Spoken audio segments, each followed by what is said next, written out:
आपके सिलेबस के अंदर एग्रीकल्चर के सस्य विज्ञान एग्रोनॉमी में आप देखोगे तो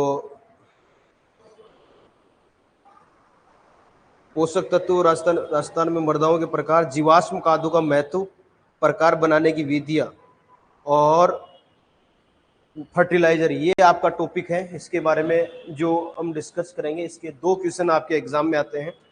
जीवाश्म खाद का महत्व, बनाने की विधियां, इसकी जो भी बनाने की विधियां हैं उसके बारे में डिस्कस करेंगे।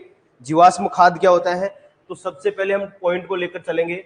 इसमें सबसे इंपॉर्टेंट पॉइंट है हमारा जीवाश्म खाद। जीवाश्म खाद, जीवाश्म खाद को लेकर चलेंगे और जीवाश्म खाद जो है उसके बारे में डिस्कस करेंगे और इसकी बनाने की विधियां और ये कितने प्रकार का होता है।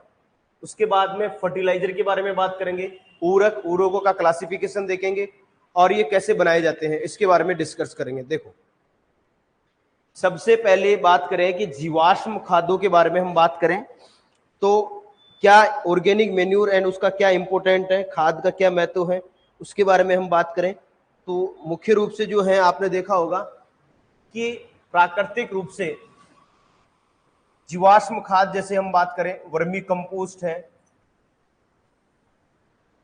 वर्मी कंपोस्ट है, FIM है, ठीक है, केचुआ खाद है, फार्म यार्ड मेन्यूर है। ये जो जीवाश्म खाद है, ग्रीन मेन्यूर जो है, हरी खाद है, ये कौन सी हरी खाद है, तो वर्मी कंपोस्ट और FIM, इसको हम कैसे बनाते हैं, इनका संगठन क्या है, वर्मी कंपोस्ट कैसे बनता है, बनाने की क्या विधि है, और इसमें जैसे वर्मी का मतलब है केचुआ काम में आएगा, कौन सा केचुआ प्रजाति का काम में आता है, इसमें नाइट्रोजन, फॉस्फोरस और पोटास की कंपोजिशन रेशियो क्या होता है, FIM फार्म यार्ड मेन्यूर क्या होता है। तो इन चीजों के बारे में हम क्या करेंगे, बात करेंगे। तो सबसे पहले हम किसके बारे में बात करेंगे, जीवाश्म खाद के बारे में। किसके बारे में बात करेंगे, जीवाश्म खाद के बारे में। जीवाश्म खाद क्या है और इसकी परिभाषा के बारे में हम बात करेंगे। देखो, एक बार नीचे एरो करके लिखो,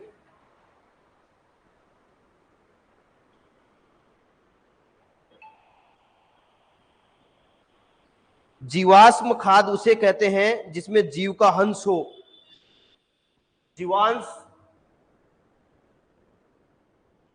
जीवांश खाद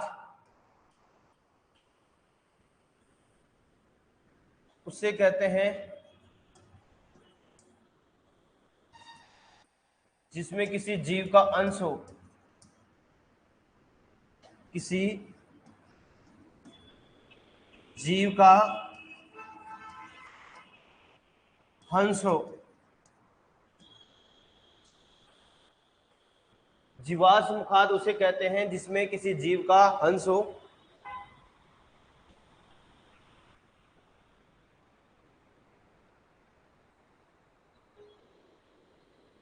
और इसकी उत्पत्ति संस्कर शब्द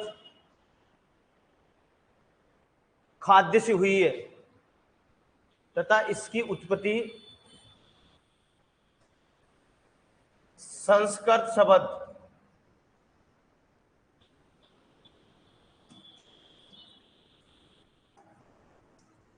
खाद से हुई है।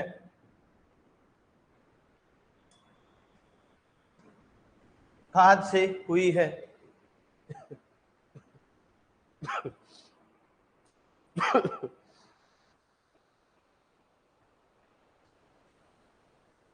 उदाहरण लिखो, कौन कौन से जीवाश्म खाद होते हैं, इनके उदाहरण लिखो। उदाहरण लिखो जैसे गोबर की खाद, गोबर की खाद,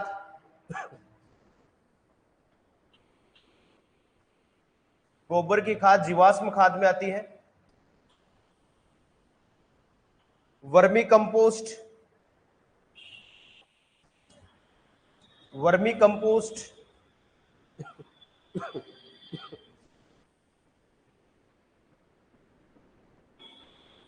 मुर्गी का खाद,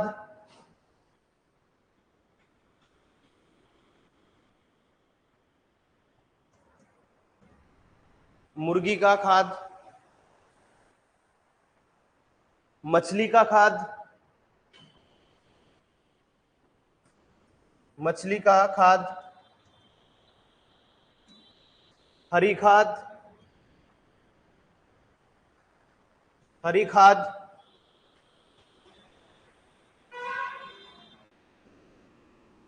हड्डी का चूर्ण, हड्डी का चूर्ण,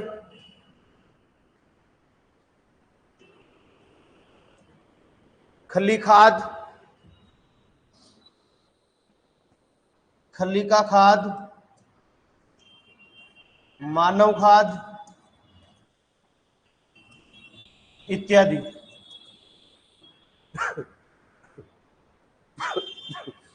सबसे पहले मेन्यूर एंड फर्टिलाइजर में, मेन्यूर एंड फर्टिलाइजर में खाद और उर्वरक, इसको बोलते हैं मेन्यूर एंड फर्टिलाइजर।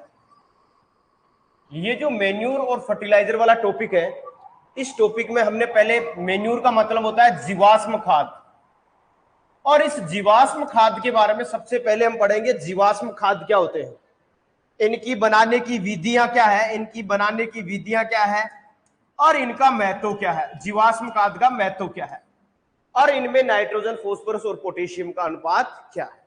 कंपोजिशन पढ़ेंगे जीवाश्म खाद के बारे में। तो मैंने क्या बताया जीवाश्म खाद में, मैंने बताया कि जीवाश्म खाद जो है उसे कहते हैं जिसमें किसी जीव का अंश हो, मतलब पर्टिकुलर जैसे FIM है, फार्म यार्ड मैन्यूर, मतलब गोबर की खाद, इस गोबर की खाद में किसी जीव का अंश है, जैसे गाय के दूध का खाद है, भैंस का है, बकरी का है, भेड़ का है, तो किसी जीव का है, वो क्या है, खाद है। मानव का खाद है तो मानव किसी जीव के अंतर्गत आ रहा है। वर्मी कंपोस्ट है तो केचुआ उसमें यूज आ रहा है। तो किसी जीव का हंस हो, उसकी उत्पत्ति संस्कृत भाषा खाद्य से हुई है। कौन सी भाषा से हुई है, संस्कृत भाषा के। तो उसे हम जीवाश्म, मतलब जीवित जीव के द्वारा किसी भी उत्पाद को आप किन्वित कर रहे हो, जीवित जीव के द्वारा, जैसे पशु चारा खाता है, पानी पीता है या और खाता है, वो क्या करता है, एक कन्वर्ट होके एक खाद के रूप में बाहर आता है। तो इसमें किसकी जिम्मेदारी, योगदान है, जीवाश्म खाद का, मतलब कोई जीवित जीव का महत्वपूर्ण क्या है, योगदान है। जीवाश्म खाद कौन कौन से है, जैसे कि मैंने बताया, गोबर की खाद, वर्मी कंपोस्ट, मुर्गी का खाद, मछली का खाद, हरी खाद, हड्डी का चूर्ण, खली का खाद, मानव का खाद, ये सारे कौन से हैं, जीवाश्म खाद है। कौन से खाद है, जीवाश्म खाद है। अब लिखो जीवाश्म खादों की उपयोगिता, इंपोर्टेंस।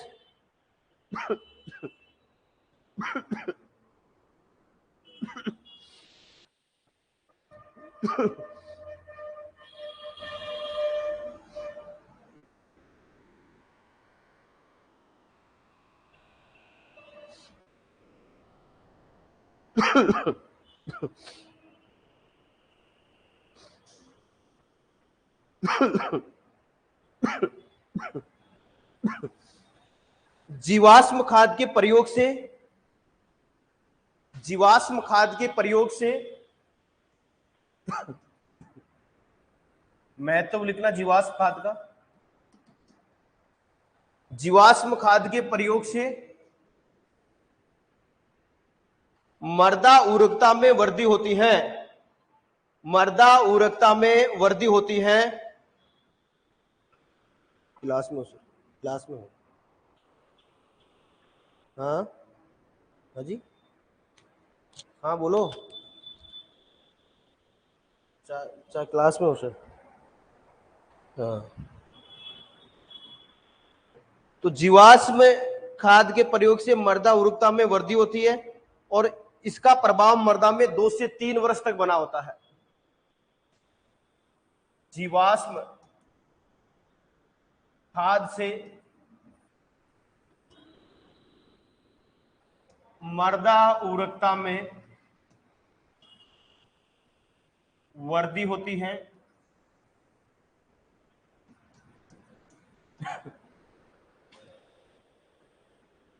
और इसका प्रभाव 2 से 3 वर्ष तक बना रहता है। 2 से 3 वर्ष तक बना रहता है।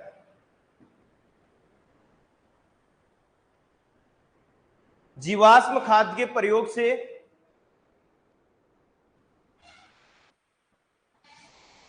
जीवाश्म खाद के प्रयोग से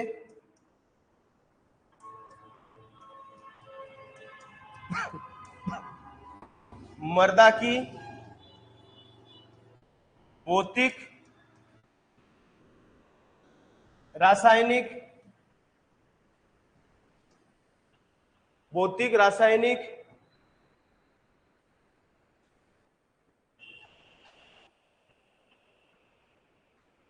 और जैविक दशा में सुधार होता है।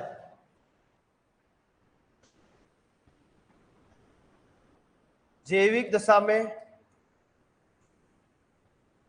सुधार होता है।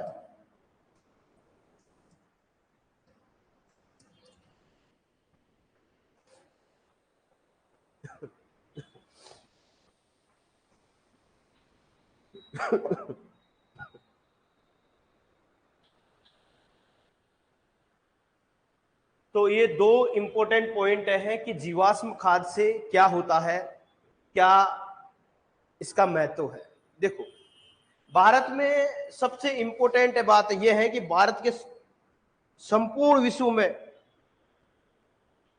रासायनिक उर्वरकों का प्रयोग ज्यादा हो रहा है, और रासायनिक उर्वरकों का प्रयोग होने से सोइल में फर्टिलिटी तो बढ़ जाएगी, न्यूट्रिएंट तो मिल जाएगा प्लांट को, लेकिन सोइल की भौतिक और दशा खराब हो जाएगी। कौन सी दशा खराब हो जाएगी? भौतिक दशा खराब।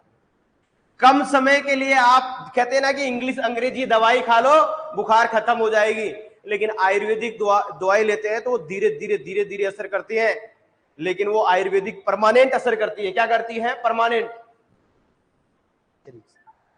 हेलो, चलो बताओ सर।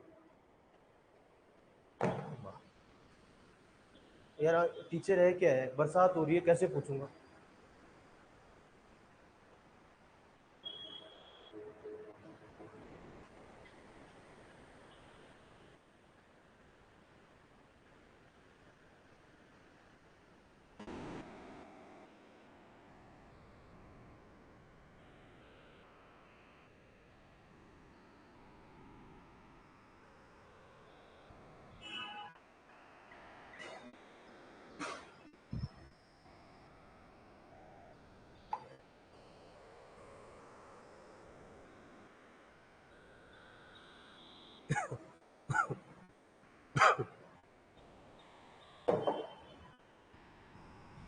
तो जीवाश्म खाद का वर्गीकरण के बारे में हम देखेंगे।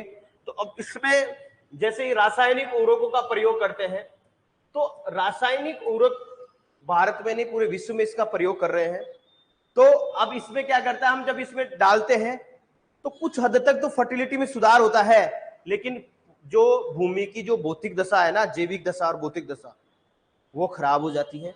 भूमि में जो एक तरीके से प्रदूषित हो जाती है, और ज्यादा उर्वरकों का प्रयोग करने से वो यहां पर टेम्परेरी इलाज है।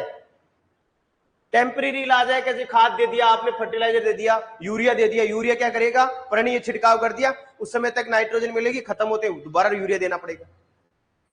ये जीवाश्म खाद जो है भूमि में पहले मिलाया जाता है, क्रॉप लगाने से पहले इसको अच्छे से मिलाते हैं। 1-1.5 महीने पहले, 1-1.5 महीने अच्छे से मिला के इस पे टीलेज करते हैं। ऊपर हरी खाद हो, गोबर खाद हो, वर्मी कंपोस्ट हो, किसी भी खाद हो, मछली का खाद हो, मुर्गी का खाद हो, इसको मिलाएंगे और वो धीरे धीरे धीरे धीरे प्लांट को न्यूट्रिएंट देता रहेगा, धीरे धीरे। इसी तरीके से इंग्लिश दवाई है, बुखार हुई पैरासीटामोल ले लिया, बुखार खत्म, लेकिन फिर बुखार हुई फिर पैरासीटामोल लेना पड़ेगा। कोई भी बीमारी है तो आयुर्वेदिक दवाई क्या है, धीरे धीरे अपन को क्या है, और वो नुकसान नहीं करती है बॉडी को। आयुर्वेदिक दवाई कोई साइड इफेक्ट नहीं है, जबकि इंग्लिश दवाई का है। तो ये तो कहीं ना कहीं हम देखें तो जीवाश्म खाद उसे मृदा की उर्वरकता को वृद्धि करता है, और इसका प्रभाव 2 से 3 वर्ष तक रहता है। गोबर का खाद अच्छे से भूमि में मिला दो बढ़िया तरीके से, हाई अमाउंट में प्लेग कर दो सोइल को, गोबर का खाद डाल के 2-3 साल डालने की जरूरत ही नहीं है फिर उसमें, उसका प्रभाव आपको मिलता रहेगा। जीवाश्म खाद का प्रयोग मृदा की भौतिक और रासायनिक जैविक दशा, मतलब तीनों दशाओं में। ये तो रासायनिक दशा में सुधार करता है उर्वरक, तो रासायनिक दशा में सुधार करेगा उर्वरक, तो फर्टिलाइजर डालेंगे तो ये जीवाश्म खाद मृदा की भौतिक, रासायनिक, जैविक दिशा में क्या करता है? सुधार करता है।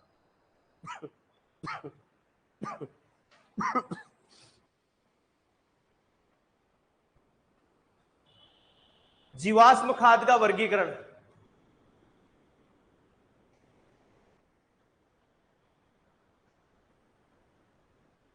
जीवांश खाद का वर्गीकरण।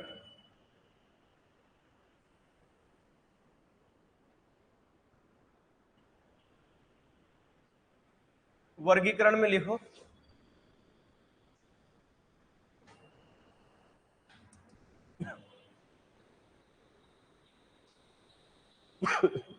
इसमें से आपके क्वेश्चन आता है,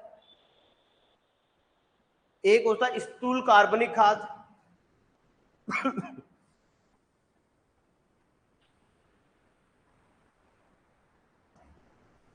स्थूल कार्बनिक खाद। दूसरा आता है आपके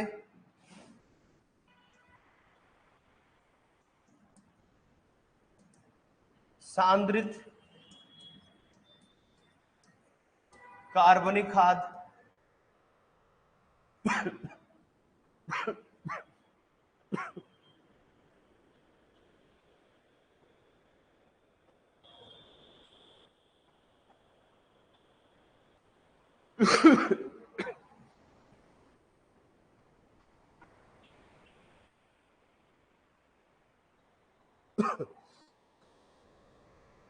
अब लिखो स्थूल कार्बनिक खाद में लिखो एरो करके, ऐसे जीवाश्म खाद जिनमें पोषक तत्वों की कमी, ऐसे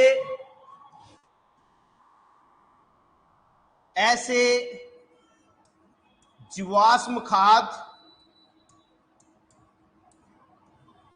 जिसमें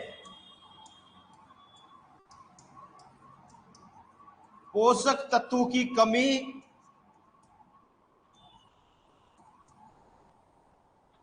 तथा कार्बनिक पदार्थों की मात्रा अधिक होती है। कार्बनिक पदार्थों की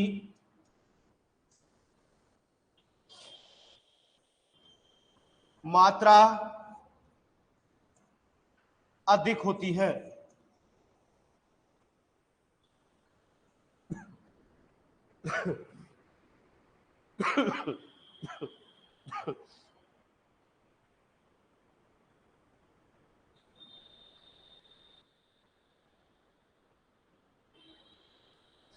अब देखो, अब इसका उल्टा ये हो जाएगा, इसमें क्या है? पोषक तत्वों की कमी है, इसमें पोषक तत्व ज्यादा होंगे, पोषक तत्व ज्यादा, वह कार्बनिक पदार्थ क्या होंगे? कम। कार्बनिक पदार्थ क्या होंगे? कम।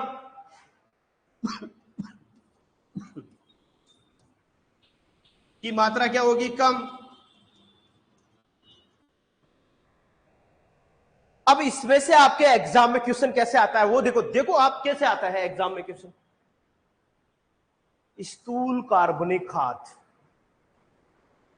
ले लो, जैसे गोबर की खाद, इसका एग्जाम्पल ले लो, एग्जाम्पल लेकर समझो आराम से, रटने से बचाए हैं आप, थोड़ा सा समझ लो इसको, लिखा दूंगा मैं नोट्स, कोई दिक्कत नहीं है, पहले समझो इसको।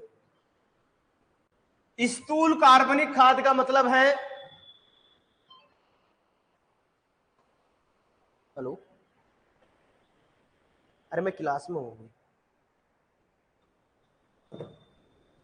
स्थूल कार्बनिक खाद का मतलब क्या है? जीवाश्म खाद जिसमें पोषक तत्वों की कमी, पोषक तत्वों की क्या होगी? कमी। मतलब पोषक तत्व तो पढ़ा दिए मैंने, आवश्यक पोषक तत्व कितने हैं? 17।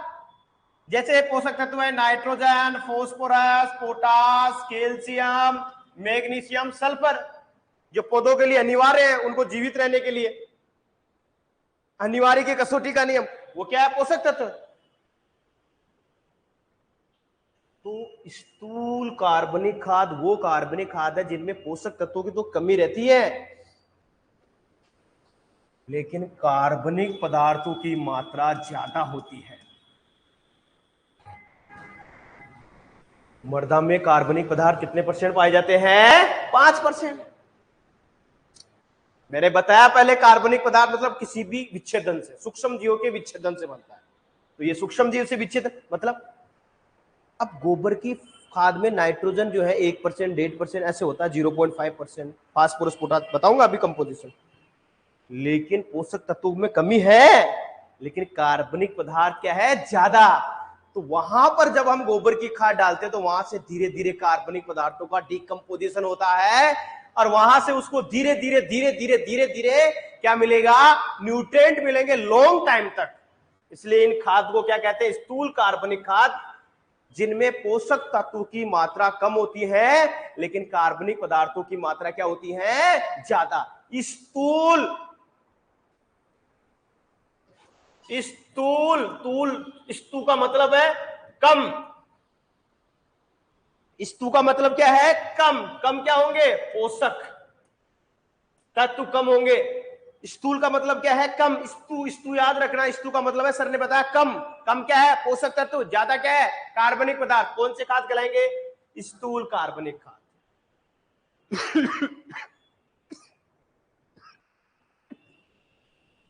जैसे मैंने बताया गोबर की खाद, जिनमें कार्बनिक पदार्थ बहुत अच्छी मात्रा में है, कोई दिक्कत नहीं है, लेकिन पोषक तत्वों में क्या है? कम। सांद्रित कार्बनिक खाद दूसरा प्रकार है, सांद्रित। इसका उल्टा, अपोजिट। इसमें पोषक तत्व में कमी है तो इसमें पोषक तत्व क्या होंगे? वर्धी। और कार्बनिक पदार्थ क्या होंगे? कम। जैसे इसमें इस तुझे से सांद्रित कार्बनिक खाद, जैसे खलियां, हड्डी का चूरा, मछली की खाद, हड्डी का चूरा, फास्फोरस मिलता है, हरी, तो ये सारे क्या है? सांद्रित है। सांद्रित मतलब जैसे खलियां है, मूंगफली की खली, अलसी की खली। मूंगफली की खली में नाइट्रोजन ज्यादा है, 7.3%। अलसी की खली, कपास की खली, हड्डी का चूर्ण,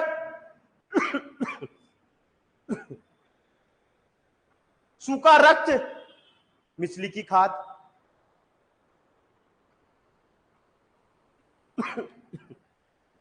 ये सारे क्या कहलाते हैं? सांद्रित कार्बनिक। सांद्रित का मतलब, सांद्रित का मतलब पोषक तत्व क्या होंगे? ज्यादा।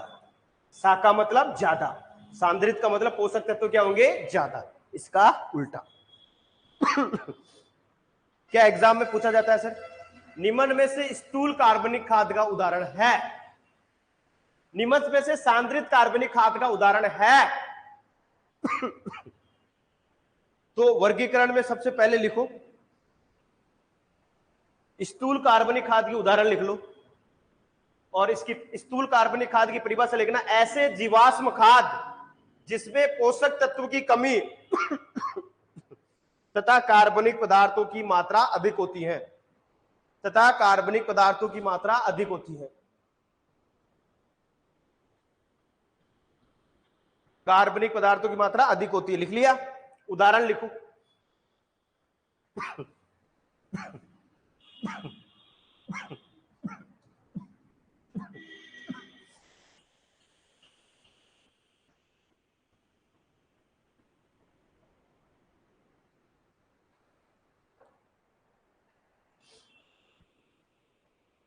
गोबर की खाद, वर्मी कंपोस्ट,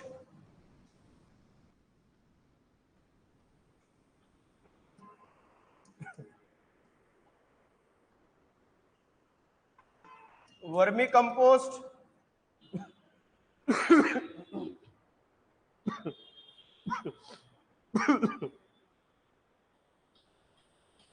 हरी खाद, हरी खाद,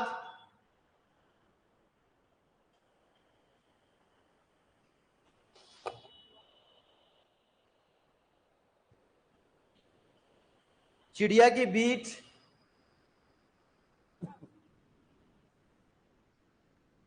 चिड़िया की बीट,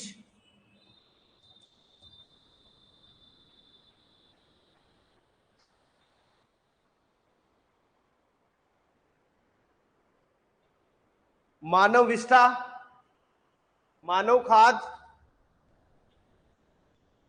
मानव खाद इत्यादि इत्यादि।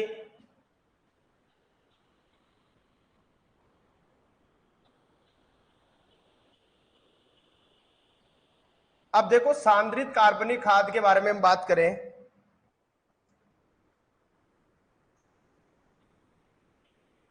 तो उदाहरण लिख लो, मोस्ट इंपोर्टेंट है सांद्रित कार्बनिक खाद। इसमें लिख लेना पोषक तत्व ज्यादा होंगे। सांद्रित कार्बनिक खाद की परिभाषा लिख लेना, कौन सा होता है? और इसमें लिख लेना पोषक तत्वों की मात्रा ज्यादा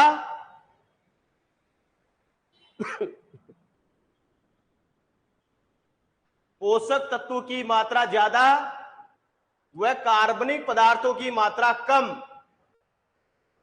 व कार्बनिक पदार्थों की मात्रा कम।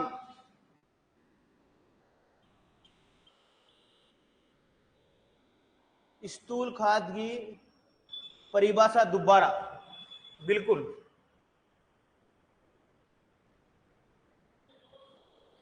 स्थूल खाद की परिभाषा दोबारा देखो, ऐसे जीवाश्म खाद जिसमें पोषक तत्वों की कमी ऐसे जीवाश्म खाद जिसमें पोषक तत्वों की कमी तथा कार्बनिक पदार्थों की मात्रा अधिक होती है। गोबर की खाद, वर्मी कंपोस्ट, हरी खाद, चिड़िया की बीट, मानव खाद, ऐसे जीवाश्म खाद जिसमें पोषक तत्वों की कमी तथा कार्बनिक पदार्थों की मात्रा अधिक होती है। और उसका उल्टा ये लिख लेना सांद्रित।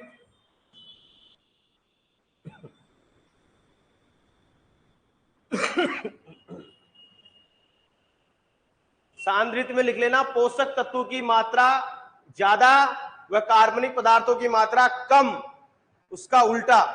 इसमें उदाहरण लिखो, जितनी भी खलियां वो सारी खलियां खलियां सारी आएगी। जैसे अलसी की खली, कपास की, मूंगफली की, ये सारी खलियां, जितनी भी खलियां वो सारी आएगी इसमें सांद्रित, क्योंकि पोषक तत्वों की मात्रा ज्यादा होती है। हड्डी का चूरा, हड्डी का चूरा,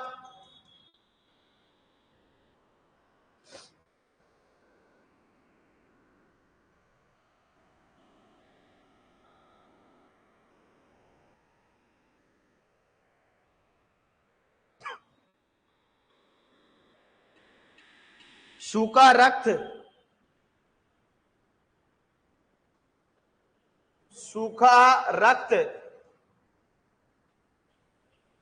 हड्डी का चूरा, खलियां, दूसरा हड्डी का चूरा, तीसरा सूखा रक्त, चौथा मछली की खाद, मछली की खाद।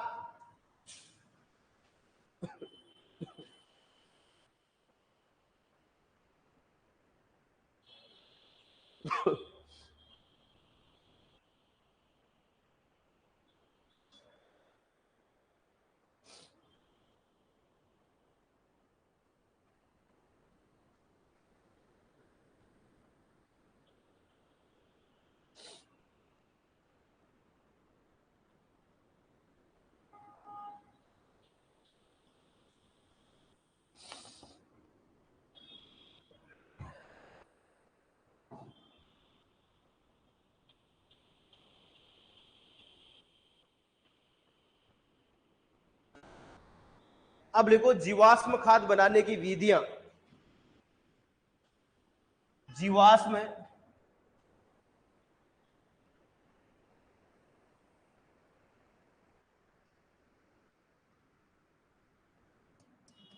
जीवाश्म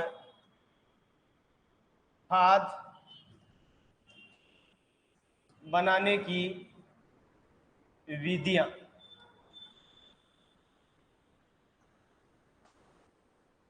इसमें फर्स्ट लिखो गोबर की खाद।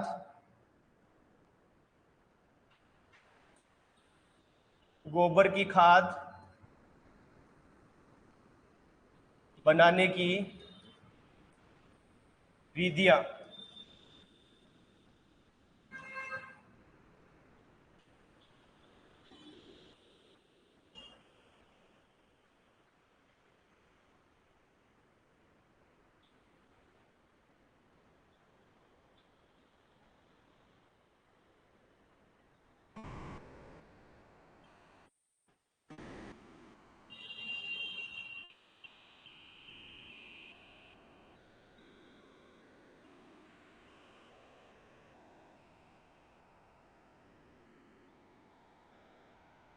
देखो गोबर की खाद के मुख्य अवयव कौन कौन से हैं, बस लिखाऊंगा नहीं, बता रहा हूं। गोबर की खाद सबसे पहले क्या है, किसी भी खाद है, जैसे गाय की भैंस का खाद है, तो एक तो गोबर हो गया। गोबर के साथ साथ वो मूत्र करती है, मूत्र, यूरिन, यूरिन साथ में करती है। फिर इन दोनों को आपस में बिछावन किया जाता है। बिछाते ना एक दूसरे को साथ लेके, क्या करते हैं, बिछावन करते हैं। इसको बोलते हैं बिछावन। ये तीन मुख्य अवयव मिलकर एक गोबर की खाद का क्या करते हैं, निर्माण करते हैं। भाई एक तो सिंपल सी गोबर देगी, उसके ऊपर वो मूत्र में सबसे ज्यादा क्या पाया जाता है, यूरिया। एनिमल के मूत्र में सबसे ज्यादा क्या पाया जाता है, यूरिया। और इन दोनों को आपस में मिलाकर उसका बिछावन किया जाता है। क्या किया जाता है, बिछावन। उसको शोषित किया जाता है। उसको क्या किया जाता है, शोषित किया जाता है। आपस में करके उसको या तो ड्राई करेंगे या कुछ करेंगे, करके उसको शोषित किया जाता है। उसे हम क्या कहेंगे, बिछावन कहेंगे। क्या कहेंगे, बिछावन। तो तीन अवयव मिलकर किसका निर्माण करते हैं, गोबर की खाद का निर्माण करते हैं। कौन कौन सी विधियां हैं। पहली विधि लिखो, वर्तमान में प्रचलित विधि।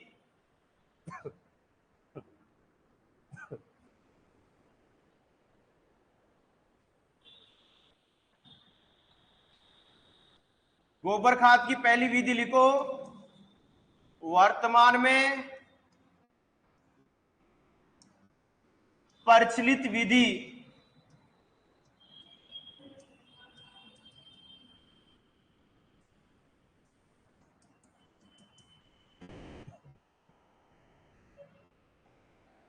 पहली विधि, फर्स्ट ए। और इसमें लिखो ये विधि दोषपूर्ण विधि है। पहला पॉइंट लिखो इसमें, यह विधि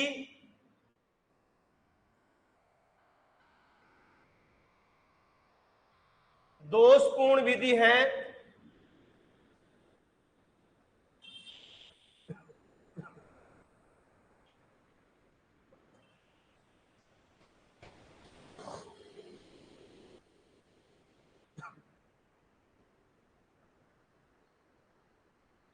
इस खाद से, इससे प्राप्त खाद में, इससे प्राप्त खाद में पोषक तत्व की कमी रहती है।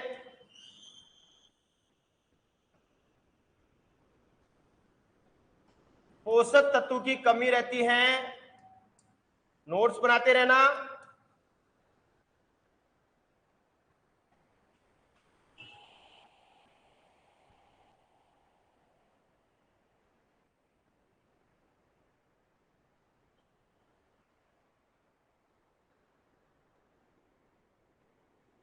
खाद की गुणवत्ता निम्न स्तर की होती है। खाद की क्वालिटी गुणवत्ता निम्न स्तर की होती है।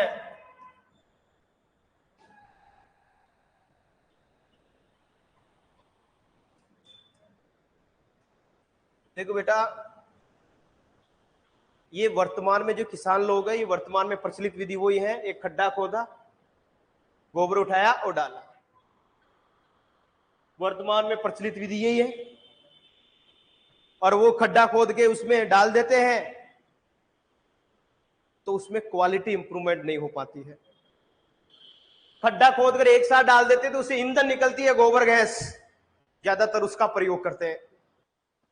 खाद के रूप में कम प्रयोग करते हैं, क्योंकि निम्न क्वालिटी का खाद होता है। गड्ढा विधि है, वर्तमान में प्रचलित विधि है, खड्डा उठाया और डाल दिया। तो क्या क्या कमियां, ये विधि दोषपूर्ण विधि है, दोष है, कमियां है। पहली कमी, इससे प्राप्त खाद में पोषक तत्वों की कमी रहती है, क्योंकि खुला रहता है, बाहर होता है। खाद में गुणवत्ता निम्न स्तर की होती है, क्वालिटी निम्न स्तर की होती है। और नोट करके इसके नीचे एक और लिख लेना, एक लाइन नोट करके, एक लाइन और लिख लेना।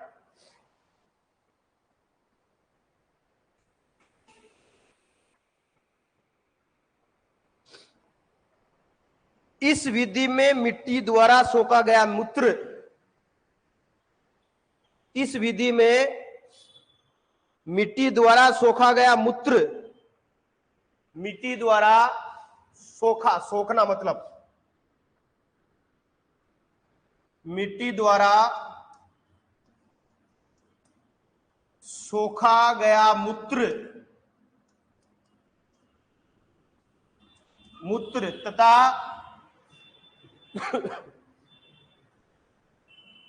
बचा हुआ चारा ढेर को खुले गड्ढे में डालते हैं। बचे हुए चारे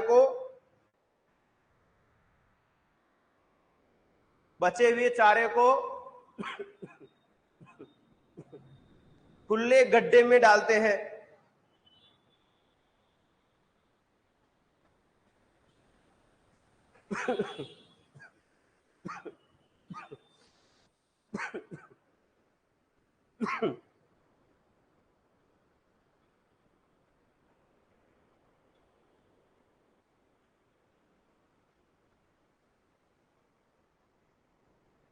ठीक है,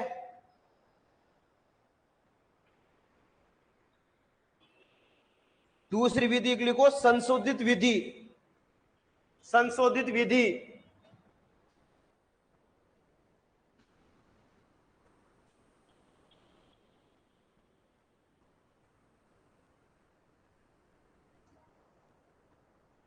संशोधित विधि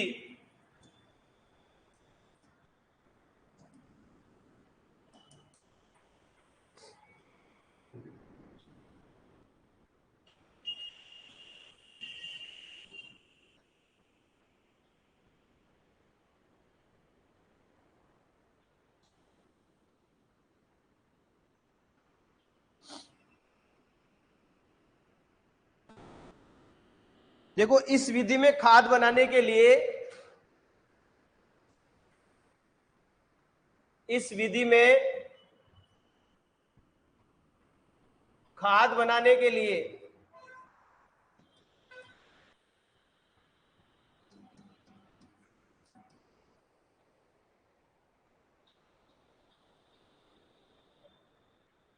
एक पशु के लिए, ओनली एक पशु के लिए, एक पशु के लिए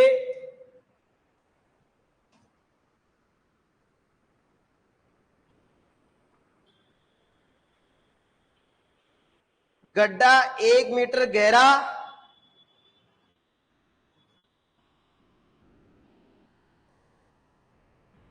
गड्ढा 1 मीटर गहरा, डेप्थ 1 मीटर डेप्थ,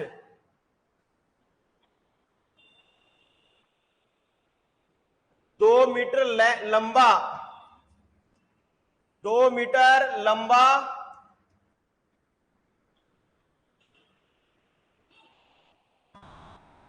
तथा 3 मीटर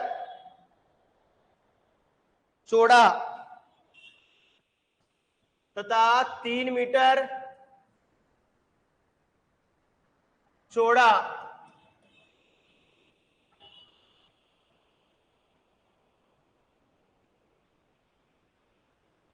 देखो मैंने आपको क्या बताया बेटा, मैंने बताया एक पशु के लिए, एक पशु के लिए बताया मैंने, ओनली एक पशु आपके घर में, और एक पशु के लिए संशोधित विधि के द्वारा हम गड्ढा खोदेंगे, 1 मीटर डेप्थ में होना चाहिए।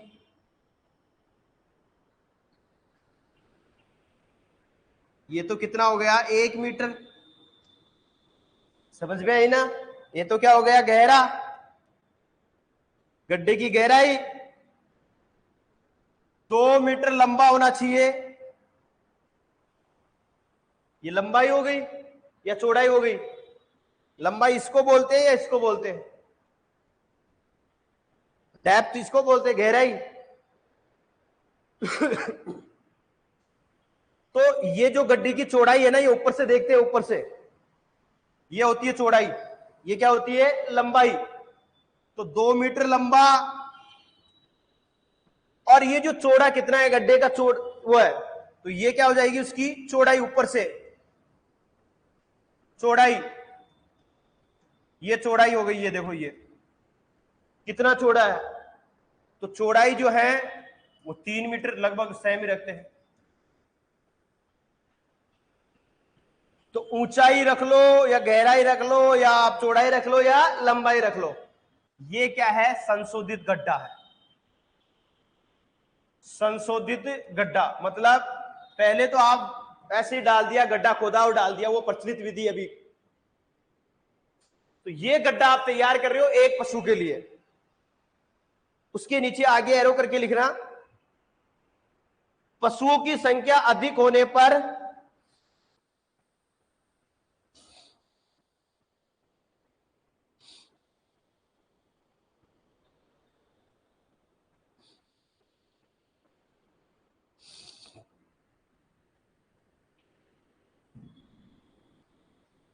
गड्ढे की लंबाई और गहराई बढ़ाने के बजाय, गड्ढे की लंबाई और गहराई बढ़ाने के बजाय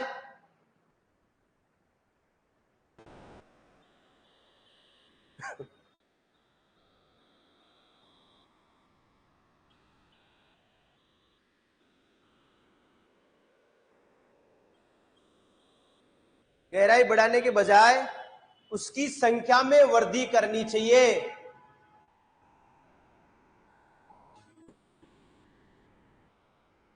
पहले वाला टॉपिक पूरा करवा दिया मैंने, न्यूट्रिएंट, पूरे पोषक तत्व का रोल लिखा दिया, इंपॉर्टेंट। वो जितना है उतना कंप्लीट करवा दिया। जो आपके 4 पोषक तत्व है बेनिफिशियल, उसका रोल एक ही है कि वो कुछ हद तक लाभदायक होते हैं, बस वो रहा है, वो नोट में लिखा देंगे, इसके लास्ट में लिखा देंगे।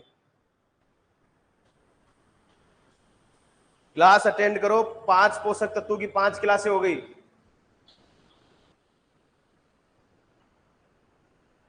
तो यहां पर जो है मैंने आपको क्या बताया कि अगर एक पशु है तो 1 मीटर डेप्थ में ले लिया, 2 मीटर लंबा ले लिया, ये गड्ढा बना दिया। अब आप ये सोचो कि हमारे सर घर में 2 पशु हो गए, 2 3 पशु हो गए, तो क्या इसकी लंबाई चौड़ाई बढ़ा दे क्या, नहीं, गोबर की खाद की क्वालिटी बिगड़ जाएगी, एक साथ बहुत सारा होगा। तो गड्ढे की संख्या में वृद्धि कर दो, एक और बना दो, ये इसी नाप का, इसी नाप का एक और बना दो। न चलो एक और बना दिया, 1 मीटर डेप्थ का, 2 मीटर लंबा और 3 मीटर चौड़ा, एक और बना दिया। 3 है पशु है तो 3 या 4 गड्ढे बना दिए, 5-6 तो छोटे छोटे 5-6 गड्ढे बना दिए। उससे अच्छी क्वालिटी का आपको खाद मिलेगा, ना कि आप गड्ढे की लंबाई बढ़ा दो, चौड़ाई बढ़ा दो, और बहुत वही है, आप छोटे छोटे बना दो ना इसी नाप के। 1.5 पशु इसका आ जाएगा, 1.5 इसमें आ जाएगा, 1.5 इसमें, 6-7 पशु है तो 2 से 3 गड्ढे, 3 से 4 गड्ढे बना दो संशोधित विधि में। उससे खाद की क्वालिटी क्या होगी, बढ़ेगी। नीचे एरो करके लिखना।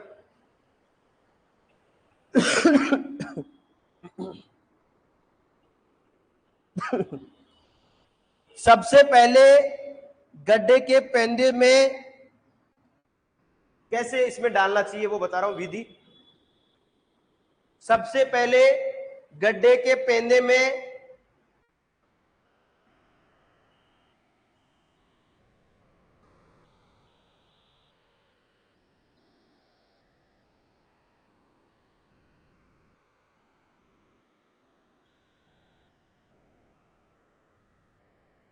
ये जो गड्ढा है,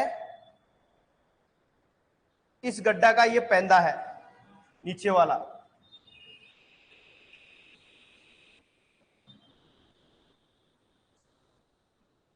पेंदे में 10 से 12, 10 से 20 सेंटीमीटर, ऐसे कर लो, 10 से 20 सेंटीमीटर,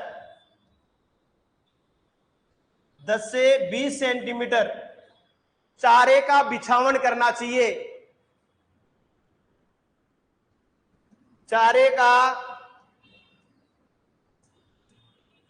बिछावन करना चाहिए।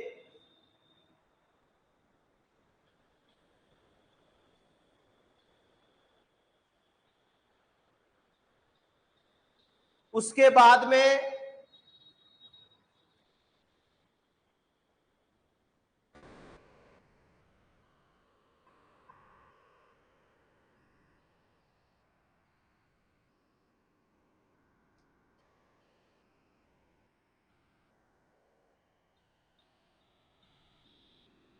ये कितनी परत है? 10 से 20 सेंटीमीटर परत नीचे बिछावन में, और मध्यम में, उसके बाद में मध्यम में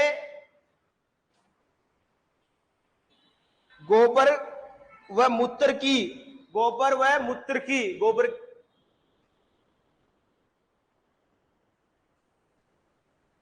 व मूत्र की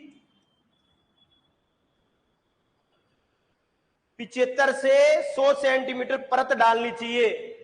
75 से, ये कितनी परत है? 75 से 100 सेंटीमीटर परत डालनी चाहिए, परत डालनी चाहिए।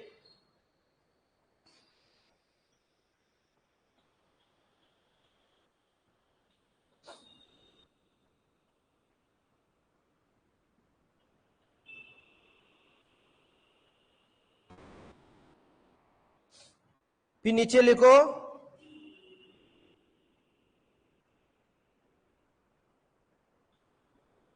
गड्ढा भूमि की सतह से 50 सेंटीमीटर पर ऊंचाई तक रखे। गड्ढा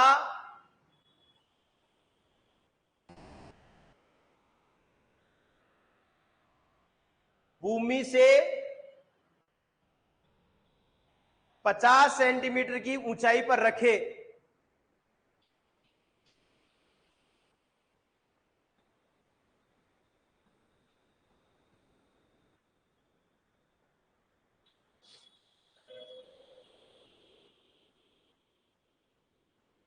इसके बाद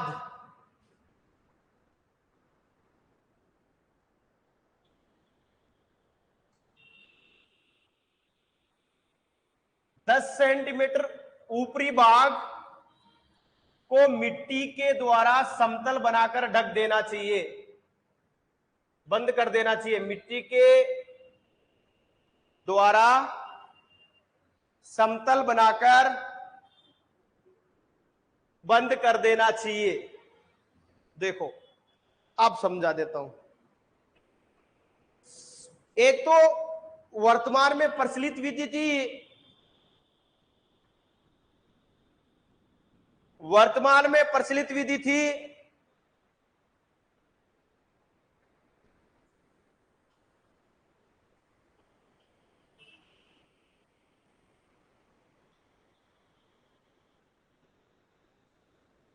अब पूरा समझा देता हूं। देखो, वर्तमान में प्रचलित विधि तो सीधी सीधी विधि थी, उसमें डालार वो तो उसके दोषपूर्ण विधि थी, उसका तो कोई जिक्र नहीं करेंगे।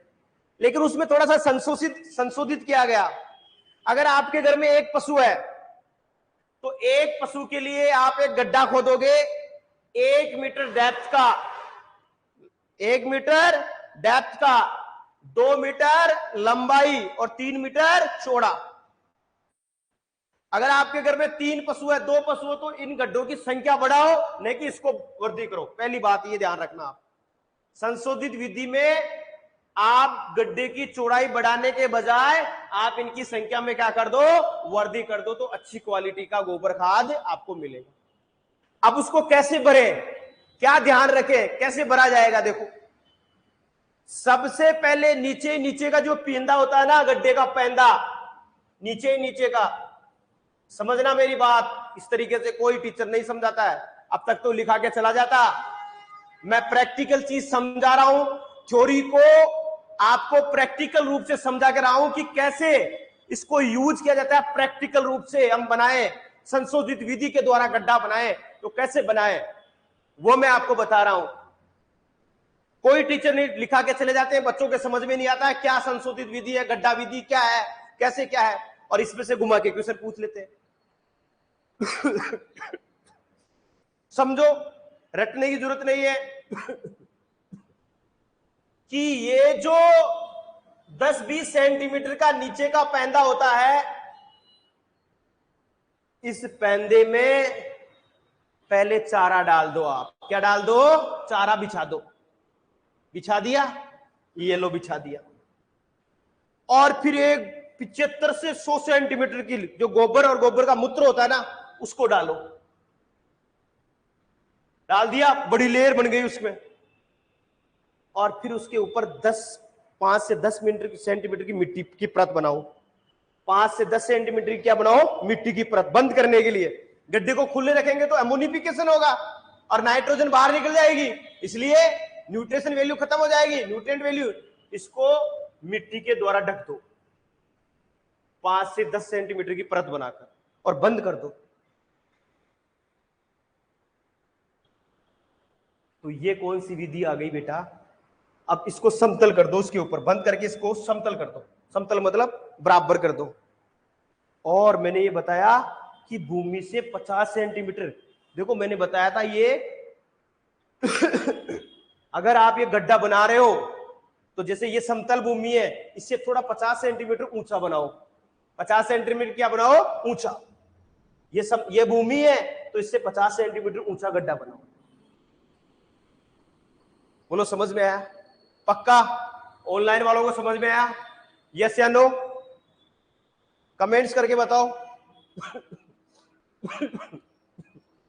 ये 10 सेंटीमीटर की आपने 10 सेंटीमीटर की मिट्टी की परत लगाई।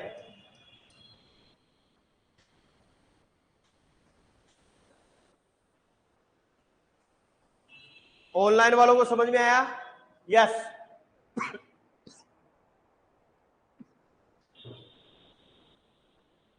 दूसरी विधि लिखो, ट्रेंच विधि।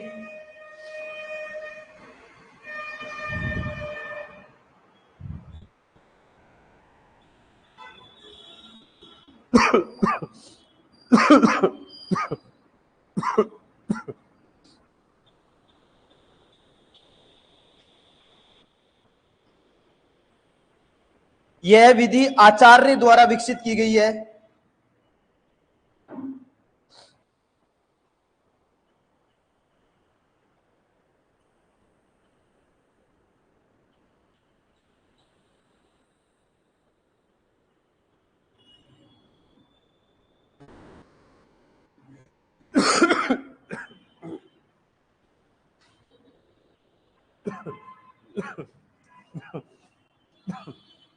सेकेंड विधि है ट्रेंच विधि। दो ही विधि है इसकी इंपॉर्टेंट, ये आचार्य द्वारा विकसित की गई है। इस विधि में गड्ढे की लंबाई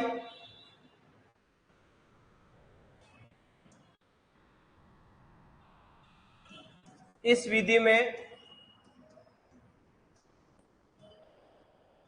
गड्ढे की लंबाई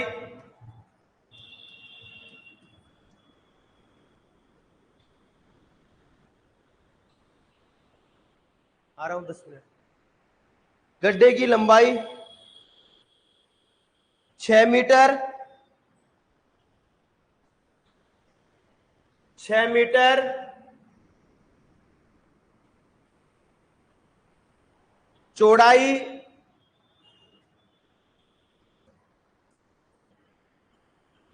चौड़ाई 1.5 मीटर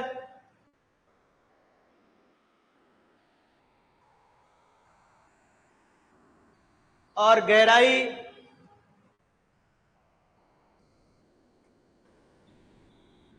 1 मीटर रखते हैं। लंबाई देखो, मैं अभी लिख रहा हूं यहां पे, लंबाई 6 मीटर रखेंगे,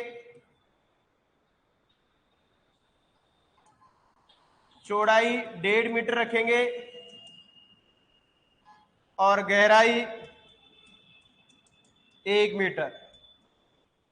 ये गड्ढे की ये लंबाई, चौड़ाई और गहराई 6 मीटर, 1.5 मीटर और 1 मीटर।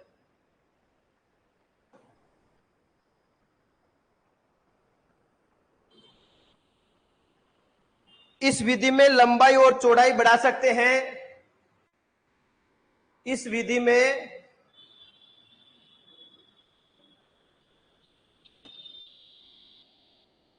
ट्रेंच विधि, संशोधित गड्ढा विधि थी, ये ट्रेंच विधि है। पहले वाली संशोधित गड्ढा विधि और ये ट्रेंच विधि है, ट्रेंच। और इसमें एक नोट करके एक लाइन लिख लेना, इस विधि में लंबाई और चौड़ाई बढ़ा सकते हैं परंतु गहराई नहीं बढ़ा सकते।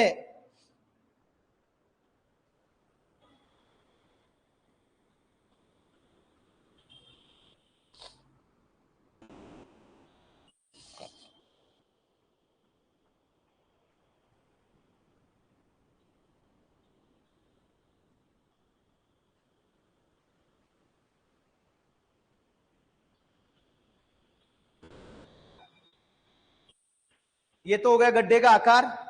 इस विधि की एक छोटी सी कमी है कि लंबाई और चौड़ाई में आप वृद्धि कर सकते हो लेकिन गहराई में आप वृद्धि नहीं कर सकते। गहराई इसकी फिक्स है, अब्सेंस है इस विधि का। नीचे एरो करके लिखो, इस विधि में बिछावन, मलमूत्र आदि को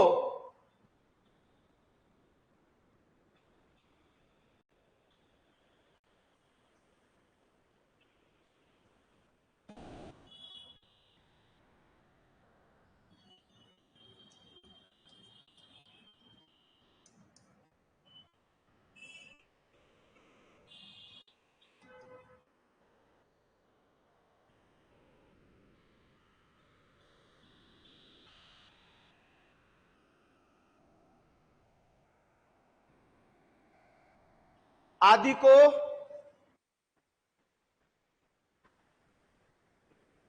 गड्ढे के आगे वाले भाग में भरेंगे। इस विधि में बिछावन, गोबर, मल मूत्र जिसको बोलते हैं मल मूत्र आदि को गड्ढे के आगे वाले भाग में भरते हैं।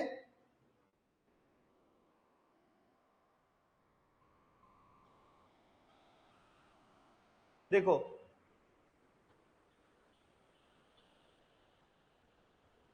अब इस गड्ढे में क्या करेंगे, देखो इस गड्ढे में क्या करेंगे बेटा, अब ये जो गड्ढा है ना, उसमें तो हम क्या करते थे, पहले क्या करते, चारा डालते थे, उसके बाद में गोबर खाद मलमूत्र जो है उसको डाल देते उसमें, उसके बाद में मिट्टी से उसको संपल करके लेप करते। लेकिन इसमें उल्टा, आगे के भाग में सबसे पहले जो गोबर की खाद और मलमूत्र जो है और बिछावन, ये तीन चीज तो मिलकर किसका निर्माण करती है, गोबर की खाद का। इसको आगे की तरफ भरा जाएगा। पहले स्टार्टिंग में 75% आप देखो इधर की तरफ भर दिया, आगे वाले भाग को भर दिया, इससे सारा कुछ नहीं करेंगे, नीचे डायरेक्ट भरेंगे। और भरने के बाद में जो ऊपर वाला भाग है गोबर और मिट्टी से उसका लेप कर देंगे ऊपर की तरफ। यहां अब बच गया ये भाग, गोबर और मिट्टी का लेप कर दो, नीचे नीचे भर दिया, नीचे नीचे भर दिया ना। अब इसमें गोबर और मिट्टी मिलाकर उसका क्या कर दो, लेप कर दो। फिर लेप करने के बाद में लेप कर दिया, लेप करने के बाद में ऊपर फिर ऐसे कैसे वो सूख जाएगा, लेप कर दिया गोबर और मिट्टी तो सूख जाएगा, फिर आधा भाग उसके ऊपर भरो।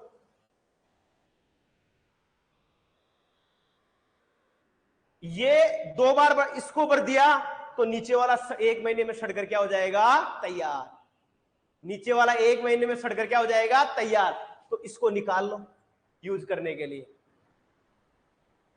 जैसे इसको निकालेंगे ये नीचे आ जाएगा और इसके ऊपर वापस लेप कर दो, वापस क्या कर दो, लेप कर दो और ऊपर फिर भर दो। अरे किसी को तो नहीं समझ में आनी, मैं बताऊं।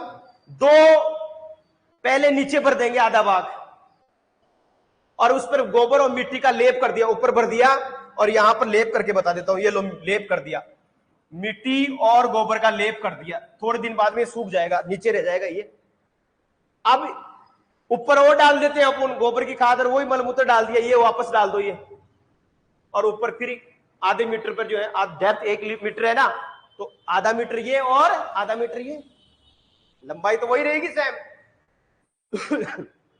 अब ये 1-1.5 महीने में ये तैयार हो जाएगा। तो इसको क्या कर दो, यहां से निकाल लो, खड्डा खोद कर क्या कर लो, निकाल लो, और ये तैयार हो जाएगा। तो इसका यूज कर लो, फिर वापस ऊपर जो है उसके ऊपर गोबर की लेप कर दो और ऊपर वापस लगा दो। ट्रेंच विधि मतलब छोटी छोटी नालियां बना रहे हैं और उन नालियों से क्या निकाल रहे हैं, खाद।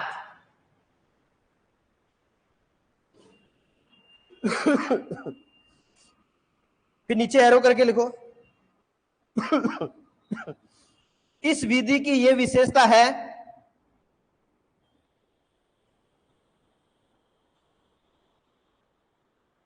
कि जब 3 महीने में दूसरा ढेर बनता है,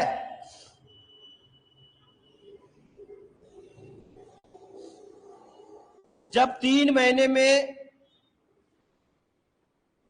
दूसरा ढेर बनता है, तब पहले की ढेर की खाद सड़कर प्रयोग के लिए तैयार हो जाती है।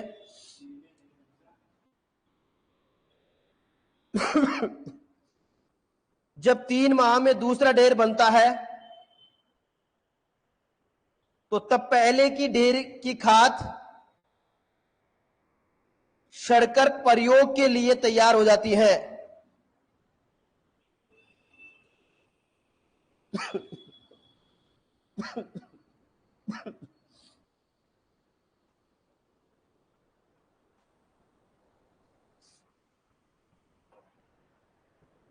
इस प्रकार के खाद में,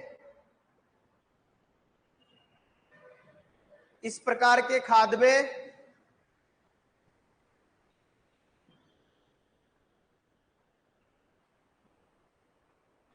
नाइट्रोजन की मात्रा अधिक होती है।